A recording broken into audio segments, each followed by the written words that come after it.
once or twice I've been reading the comments on somebody's videos, like most recently on one of Gary's videos yesterday, but also on other videos as well. Yeah, I'll perhaps take another example. I've been reading some comments and I'll find myself referred to, not me as Fred, but conference report, referred to in the comments.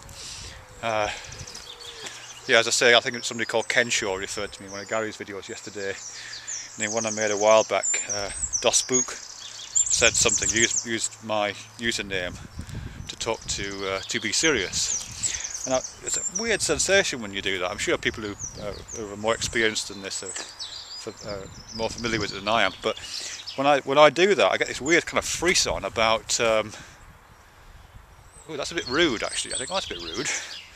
They're talking about me as if I'm not in the room. You know, it's that weird kind of sensation of you know, I feel like putting my hand up and saying, excuse me, I'm here, you know,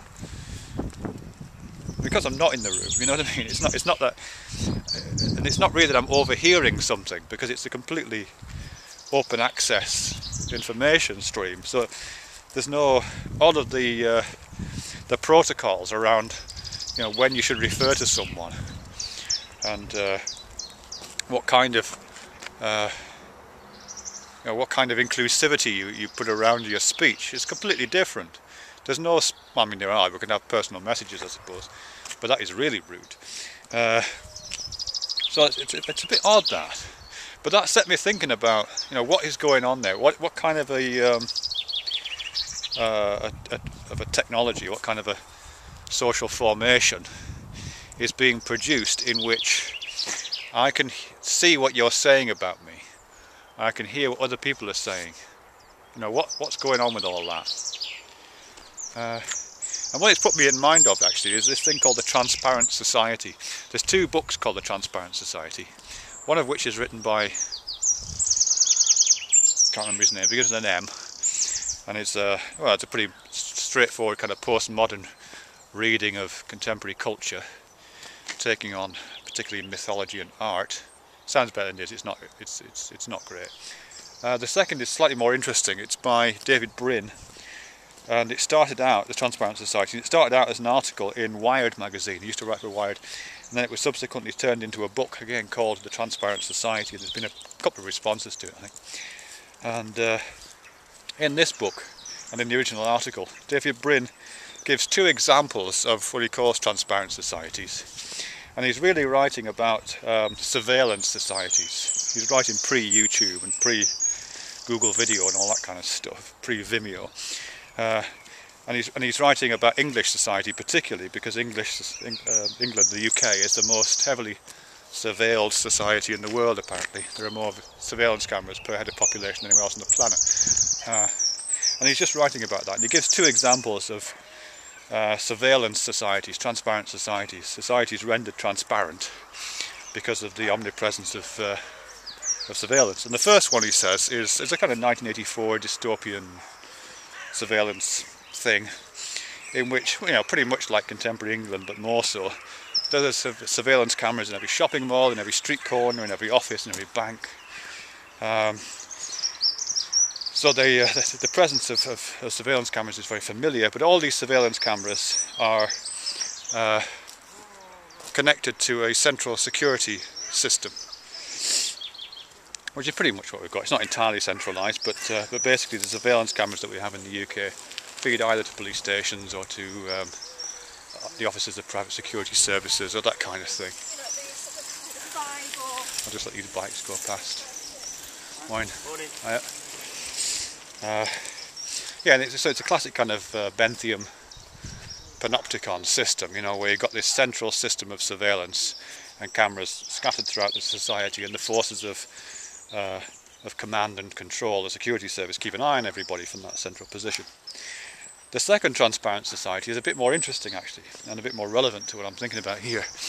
And this is one in which the same cameras are around. In fact, there's more cameras, because as well as the cameras being on every street corner, every shopping mall, every bank, there's also cameras in the offices of government, in the boardrooms of large corporations, in police stations, in police cells, in prisons, in interrogation rooms. There's cameras everywhere.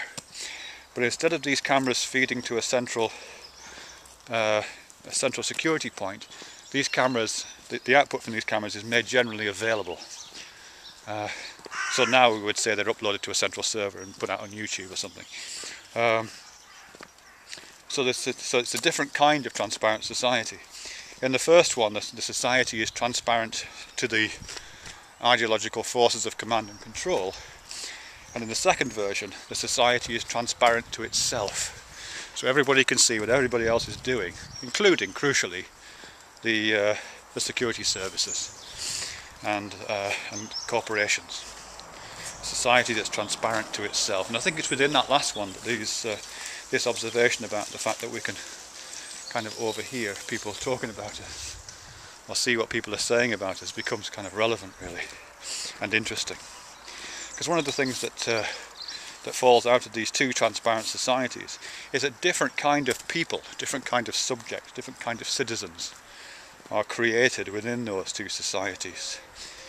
Different emphases. The first one, the totalitarian George Orwell 1984 kind of society, produces communities of people who are united in secrecy. So in 1984, Winston Smith, the chief character in there, and his lover, I can't remember her name, Julia, I think it is. These two are bound together by their shared secret, by their shared fleeing from the cameras, by their shared hiding out in the parole sector, trying to find rooms with no cameras. It's their secrecy and the opaque nature of their relationship which keeps them together, really, and the fact that they hide themselves from the transparent availability that is normally present in that society, in which normally that information is available to securities services. But in the second kind of transparent society, in which the society is transparent to itself, that kind of hiding doesn't make any sense. Because transparency is no longer attached to governance and no longer attached to command and control and the totalitarian mechanisms of the state, there's no necessity to find communities of secrecy and communities of the opaque. That wouldn't be valuable. Instead, you would negotiate communities and you would negotiate relationships based on that transparency. Transparency would become the vehicle and the space in which relationships are formed, not against which relationships form, not in spite of which relationships form.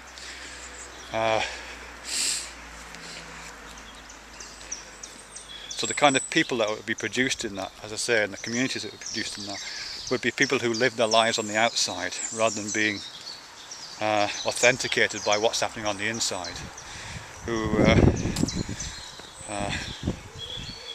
make available to the transparent world as much as they can, presuming other things are in place like personal safety, who make available those things so that relationships and communities can form in that transparent space, rather than having to hide things away and find places away from the camera to form relationships.